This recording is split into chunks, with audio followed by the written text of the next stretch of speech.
हे माकड जर नसताना तर आज भारतामधील अयोध्या नगरी पूर्णपणे जळून राख झाली असती।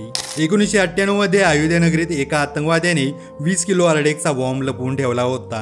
पोलिसांनी बॉम्ब शोधण्याचा खूपच प्रयत्न केला, पण त्यांना तो सापडलाच नाही। शेवटी तो आतंकवादी सापडला। त्या आतंकवादीला चांगलाच मार दिल्यानंतर अखेरच्या काही मिनिटात त्यानं सांगितलं की तो बॉम्ब त्यानं हनुमानगढी मंदिरामधल्या एका पाण्याच्या डिस्पेन्सरमध्ये लपवून ठेवलाय आणि तो बॉम्ब फुटायला फक्त 1 मिनिट बाकी होता। जेव्हा बॉम्ब स्क्वॉड त्या डिस्पेन्सर जवळ पोहोचलं तेव्हा त्या डिस्पेन्सरच्या बाजूला एक माकड बसून दाताने वायर कुरतडत होतं। जेव्हा डिस्पेन्सरला खोललं तेव्हा तो बॉम्ब डिफ्यूज झाला होता आणि आश्चर्याची गोष्ट म्हणजे तो बॉम्ब फुटण्यासाठी फक्त 3 सेकंद बाकी होते।